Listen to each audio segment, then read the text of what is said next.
21st century hasn't started well for Peugeot. Since the 306 GTI disappeared in 2001, they haven't produced a single desirable car.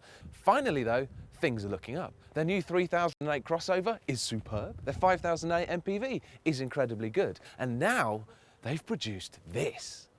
The stunning RCZ. Unlike beautiful Peugeots of the past, the RCZ is styled in-house instead of by Pininfarina, but it doesn't suffer for it.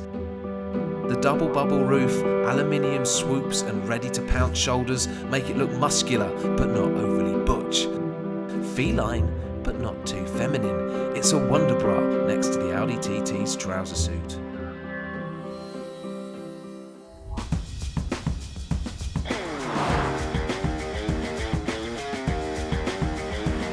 It's been nearly a decade since Peugeot last made a car that was actually good to drive, so this RCZ has got a lot of making up to do.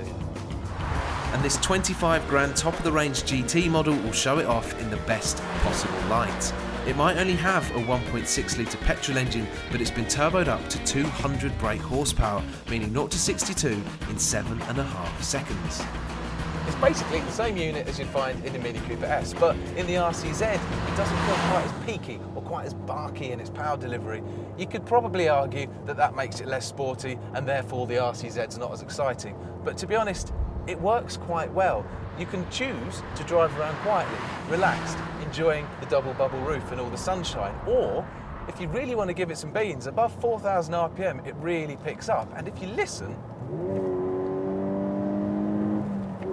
it sounds really, really good. There's a little membrane in the dashboard that amplifies the engine noise into the cabin so that when you want to hear the engine, you do, and it sounds good, but when you want to just cruise, it disappears, and it's as quiet as any other 1.6 engine would be.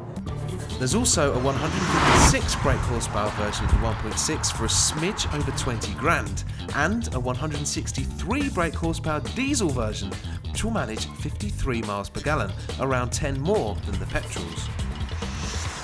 But radically for a Peugeot, it's not the diesel version you want. It's the petrol one, because instead of driving this Peugeot to eke out as many miles per gallon as possible, it's a Peugeot you drive for pleasure. I haven't said that in a while. The front-wheel drive chassis is basically the same as the one you'd find in the 308 hatchback, but don't get too disappointed. It's a couple of inches wider in the track, it's 40mm lower down, and everything feels like it's been tightened up. All of the rubber bushes feel like they're a little bit tighter, the springs feel firmer, it's dartier, it's better on the turning. It's not got amazing steering feel, but it feels enjoyable. It's a nice, satisfying car to drive. But what about its similarly sporty sounding rivals, I hear you say? Well, first up, I guess, the slightly more expensive Audi TT. That's never been particularly good to drive anyway, and while the RCZ might not feel quite as firm, I'd say it's actually better to drive. It's more fluid, it's got more of a rhythm, it's more satisfying. But that's not the only rival. Volkswagen Scirocco. It's cheaper than the TT, which means it's the same price as the RCZ, and it feels snugger, it feels more snicky, it feels more like a sports car. Neither of them are exactly Porsche Boxsters, but if I had to choose between driving the Peugeot and driving the Volkswagen, I'd have to take the Scirocco.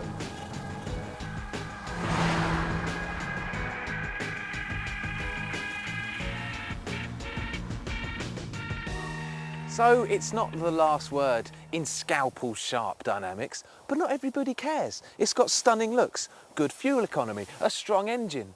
However, it is still French, so the interior could still be made of rice paper. Like the chassis, it shares a lot with the 308 hatch, so you get a tidy design and smart materials, as well as some shiny chrome flourishes just for the RCZ. And an analogue clock. It's not as special as the outside, but you'd say the same about a Scirocco. And the boots are decent size too, especially when you fold away the tiny rear seats. It's not as impractical as it looks. So overall, it's an incredibly well thought out car. A smart balance of styling and practicality, handling and ride, performance and economy. Fans of Peugeot greats like the 205 GTI will argue that such compromises are a bad thing, but the days of lightweight buzz boxes engineered to handle brilliantly above all else are over, and the RCZ is a worthy evolution.